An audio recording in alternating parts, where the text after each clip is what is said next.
एक ही उम्मीदवार हैं बलूचिस्तान में वजीर आला के लिए, मतलब कल वो बिला मुकाबला वजीर आला बलूचिस्तान हो जाएंगे। जहां आज अयाज सादिक कौमी असम्बली के स्पीकर मुंतखब हुए, जहां आज गुलाम मुस्तफ़ा शाह जो पीपल्स पार्टी के हैं उनको डिप्टी स्पीकर के लिए मुंतखब कर लिया गया, मतलब वो डिप्टी स्पीकर कौमी असम्बली हो गए। वहां आज अली अमीन गंडापुर 90 वोट लेकर खैबर पख्तूनख्वा के 22वें वजीर आला बने। अली अमीन गंडापुर ने आज एक धुआंधार खिताब किया, करप्शन पर जीरो टॉलरेंस, करप्शन के खिलाफ हल्फ भी लिया, गुड गवर्नेंस का वादा किया, दहशतगर्दी के खिलाफ जंग का वादा किया, सूबे को अपने पांव पर खड़ा करने का वादा किया। वहां जहां यह सब कुछ हुआ, वहां आज अली अमीन गंडापुर गरजे और बरसे भी। उन्होंने कहा कि हम हक लेना भी जानते हैं और हक छीनना भी जानते हैं। इमरान खान को फेयर एंड फ्री ट्रायल दिया जाए। इमरान खान और हम सब पर और पूरी तरीके इंसाफ पर जो झूठे मुकदमे और पर्चे बनाए गए हैं उन्हें ख़त्म किया जाए। हमारे साथ क्या क्या क्या जुल्म नहीं हुआ। अली अमीन गंडापुर ने कहा कि हमारे साथ पिछले 2-2.5 सालों में क्या क्या जुल्म नहीं हुआ। हमारी पार्टी ख़त्म करने की कोशिश की गई, हमारी पार्टी का सिंबल ऐन इंतखाबात से पहले छीन लिया गया, हमें प्लेइंग फील्ड भी नहीं मिली। जलसे, जलूस, कॉर्नर मीटिंग, रैलियों को तो छोड़ें, हमें तो कश्मीर, तौहीन मजहब और फ़लस्तीन मामलों पर भी इहतजाज की इजाज़त नहीं दी गई। हमारे घरों में घुसा गया, चादर चार दीवारी का तकद्दुस पामाल हुआ, इंसानी हकूक ख़त्म हुए, हमारी आज़ादियाँ सल्ब कर ली गई।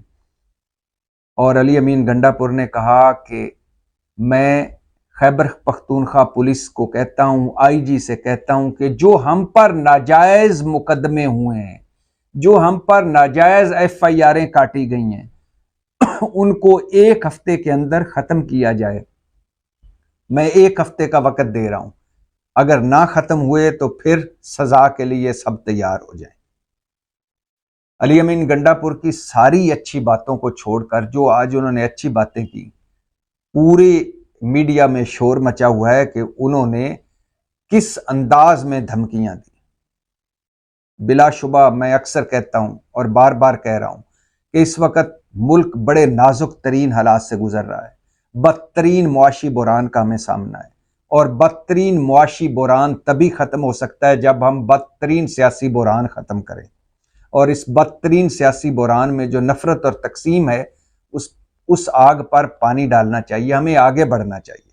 आगे कैसे बढ़ा जा सकता है इस पर बाद में बात करते हैं, लेकिन अली अमीन गंडापुर खुद जिन हालात से गुजर कर यहाँ तक पहुँचा, पाकिस्तान तहरीक इंसाफ जिन हालात से गुजर कर यहाँ तक पहुँची, जो कुछ तहरीक इंसाफ के साथ हुआ, उसके बाद अली अमीन गंडापुर का पहला खिताब असम्बली में यही तवक्को की जा रही थी।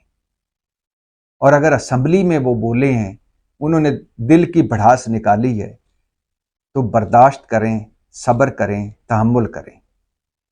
अली अमीन गंडापुर को भी सब्र से आगे बढ़ना होगा, तहम्मुल से आगे बढ़ना होगा और हिकमत की सियासत से रास्ते तलाश करने होंगे। केपी के अवाम ने उन्हें एक बड़ा मैंडेट दिया है और केपी के अवाम की उनसे बड़ी तवक्कुआत हैं।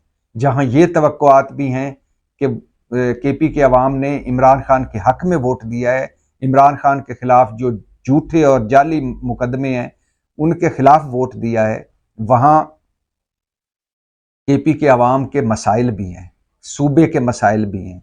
और अली अमीन गंडापुर जो इस वक्त मरकज से मतलब वफाक से मतलब इस्लामाबाद से मुहाजराई अफोर्ड नहीं कर सकते, लेकिन वहाँ वफाक को और तमाम स्टेक होल्डर्स को बड़ेपन का मुजाहरा करना होगा, थोड़ा सा मार्जिन देना होगा। हम इन मसाइल से निकल कैसे सकते हैं?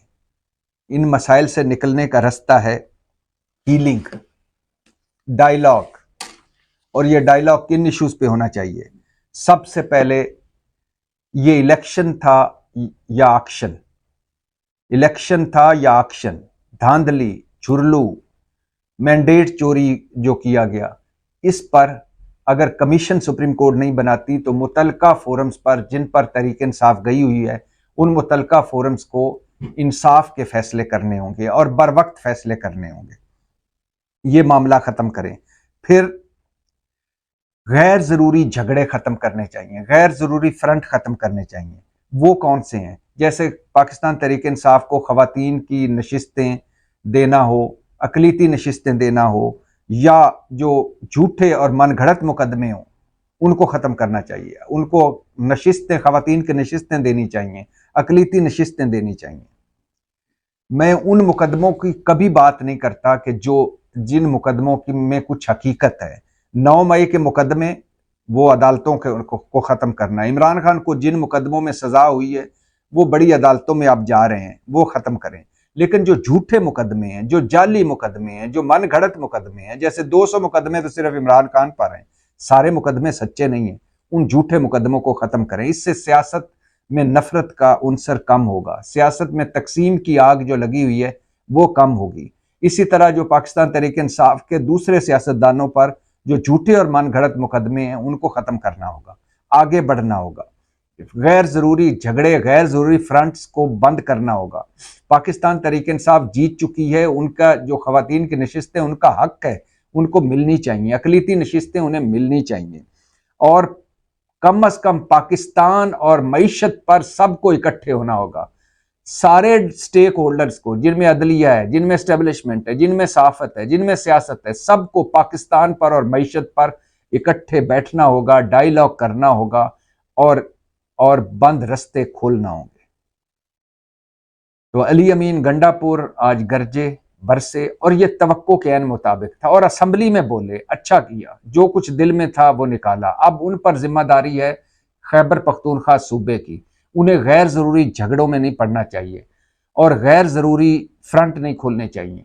आज जैसे कौमी असम्बली के बाहर शेर अफजल मरवत ने कहा कि हमारा कौमी असम्बली से निकलना और दोनों सूबाई हुकूमतें ख़त्म करने का फैसला गलत था। अगर हम ये ना करते तो हम 9 मई के साने से बच सकते थे। अगर ये सोच आ रही है शेर अफजल मरवत जैसे शख्स को, तो अब पाकिस्तान तहरीक इंसाफ को आगे बढ़ना होगा। मुतलका धांधली के जितने भी केसेस हैं वो मुतलका फोरम्स पर जाएंगे और उन मुतलका फोरम्स ने उनका हल करना होगा। एक ये सोच कि 2024 के इलेक्शन में हुआ ही कुछ नहीं, ये भी गलत है। 2024 के इलेक्शन में बहुत कुछ हुआ है और इस पर तरीके इंसाफ नहीं कह रही। बिलावल भुट्टो बोले हैं इस धांधली पर, अख्तर मैंगल बोले हैं, हाफिज नईम बोले हैं, साद रिजवी बोले हैं, महमूद खान अचकजई बोले हैं,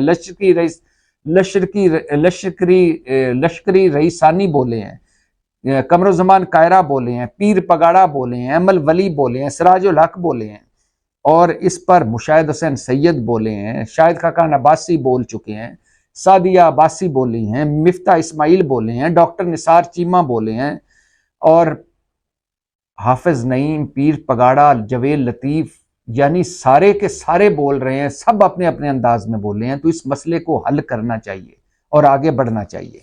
अब आ जाइए इस बात पर कि यास्मीन राशिद की जमानत पर।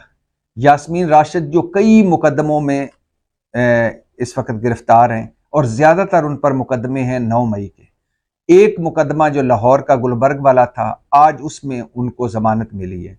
इस ज़मानत के बाद वो रिहा नहीं हो सकेंगी क्योंकि उन पर कई और मुकदमे हैं, लेकिन ये वो पहला मुकदमा है जिससे उनको ज़मानत मिली है। और यास्मीन राशिद जो 70-72 साल बूढ़ी औरत हैं, यास्मीन राशिद जो पॉलिटिकल वर्कर हैं, यास्मीन राशिद जो पाकिस्तान तहरीक इंसाफ की, जिनको आयरन लेडी कहा जाता है, जो कैंसर सर्वाइवर हैं, जो इस वक्त शदीद बीमार हैं, जो बड़ी बहादुरी से और हिम्मत से जेल काट रही हैं, उनके लिए ये अच्छी खबर है कि बिल आखिर उन मुकदमों में की सुनवाई होना शुरू हो गई है और उन मुकदमों में अब हतमी मराइल की तरफ मुकदमे बढ़ रहे हैं और एक मुकदमे से उनको जमानत मिल चुकी है। जहां यास्मीन राशिद को इन मुकदमों से जमानत मिली, वहां इमरान खान को भी 4 मुकदमों से जमानत मिली है और वो भी 9 मई के मुकदमे हैं और इमरान खान ज़हनों में रहे कि 12 मुकदमे हैं जिनमें मरकजी मुल्ज़म है 9 मई के मुकदमे, 12 मुकदमे। जहां ये मुकदमाबाजी चल रही थी वहां आज इस्लामाबाद जहां बारिश बरस रही है, सुबह 3 बजे से लेकर इस वक्त जब मैं आपसे मुखातब हूं, इस्लामाबाद में वक्फे से बारिश हो रही है। और आज इसी बरसती बारिश में नवाज शरीफ साहब अपने लाओ लश्कर के साथ मौलाना साहब के घर पहुंचे और उनसे मुलाकात की और तावन की दरख्वास्त की कि मौलाना साहब, आप वज़ीर आज़म शहबाज शरीफ जो बनने जा रहे हैं उनके इंतखाब के सिलसिले में ना सिर्फ तावन करें बल्कि हमारे साथ बैठें। आज आपको पता चल चुका होगा कि बल्दियाती इंतखाबात के हवाले से जो एक MQM की तरमीम थी, जो MQM ने अपने मंशूर में भी जिसको लिखा हुआ था, मंशूर में भी जो उनके शामिल थी, उस पर मुस्लिम लीग और MQM का इत्तफाक हुआ है। अलबत्ता पीपल्स पार्टी का इस बारे में अभी तक कोई राय सामने नहीं आ सकी। MQM और मुस्लिम लीग नून की भी आज मुलाकात हुई और मौलाना साहब की और नवाज शरीफ की भी बात हुई। मौलाना साहब ने कहा है कि उन्हें सोचने का वक्त दें। नवाज शरीफ कैंप बड़ा होपफुल है कि मौलाना साहब उनके साथ मिल जाएंगे। मौलाना साहब भी बहरहाल भाव-ताव कर रहे हैं, बार्गेन कर रहे हैं, आखिरकार उन्होंने हुकूमत में शामिल हो जाना है। और जो वो गरज बरस रहे हैं महंगाई के हवाले से और बेरोजगारी के, गुर्बत के, पाकिस्तानी मसाइल के, धांधली के, वो सारा उनका जो फ्रंट्स उन्होंने खोले हुए हैं वो इसीलिए खोले हुए हैं कि साढ़े वाले भी तक सजना, यानी हमें भी शामिल किया जाए। और मौलाना साहब और नवाज शरीफ की और मुस्लिम लीग की और मौलाना की जमात की अब अगली मुलाकात होगी, लेकिन ये मुलाकात होगी वजीर आज़म के इंतखाब से पहले। ये भी बताता चलूं कि सदारती इंतखाब होने जा रहा है 9 मार्च को, मतलब 9 मार्च को आसिफ अली जरदारी साहब सदर बनने जा रहे हैं। एक मरतबा फिर जरदारी सब पे भारी। आज जहां ये सब कुछ हो रहा था वहां कौमी असम्बली का एक हंगामा खेज इजलास हुआ, जिसमें आज तहरीक इंसाफ के अरकान खुलकर बोले, धांधली के खिलाफ बोले और कहा आमिर डोगर ने कि लगता ऐसे ही है कि ये इलेक्शन नहीं एक्शन था। और जब अय्याज सादिक स्पीकर बनने के बाद शुक्रिया अदा कर रहे थे तो उस वक़्त शेर अफजल मरवत उन पर फिक्रे कस रहे थे। उन्होंने शुक्रिया अदा किया तो उन्होंने पीछे से शेर अफजल मरवत बोले कि नोटों का भी शुक्रिया अदा कर लें और बूटों का भी शुक्रिया अदा कर लें। आज जूते लहराए गए जब शहबाज शरीफ असम्बली इजलास में पहुंचे। आज मैंडेट चोरी किया आपने, हमारा ये टॉपिक भारी रहा पूरे कौमी असम्बली के इजलास पर। और लग ऐसे ही रहा है कि ये शोर शराबा तब तक होता रहेगा जब तक मुतलका फोरम्स पर धांधली के हवाले से जो तहरीक इंसाफ के लोग पहुंचे हुए हैं उनके केसों का, उनकी दरखास्तों पर फैसला नहीं हो पाता।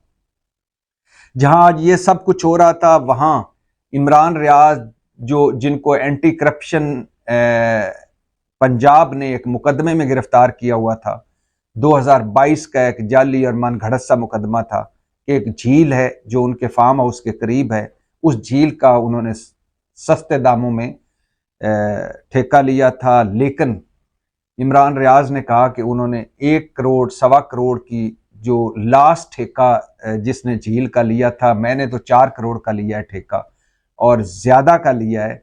उस केस से इमरान रियाज को आज एंटी करप्शन अदालत ने जब रिहा किया, जमानत दी, तो बाहर पुलिस ने एक दूसरे मुकदमे में गिरफ्तार कर लिया। और हैरत अंगेज तौर पर वो मुकदमा था जमान पार्क जलाओ घराओ मुकदमा। अब जमान पार्क में इमरान रियाज ने कब आकर जलाओ घराओ किया, उनका अमली तौर पर इसमें कुछ हिस्सा है या उनकी बातों से या उनके वीलॉग से किसी ने मुतासर होकर जमान पार्क में जलाओ घराओ किया, इसका अभी तक कोई सबूत सामने नहीं आया। लेकिन हैरत हो रही है मुझे इस मुकदमे पर जिसमें इमरान रियाज को गिरफ्तार किया गया है और 5 रोज़ा जिस्मानी रिमांड ले लिया गया है। अलीमा खान ने इमरान रियाज से मुलाकात की और कहा कि आप हिम्मत और हौसले से मुकदमों का सामना कर रहे हैं जो काबिल तारीफ है और आप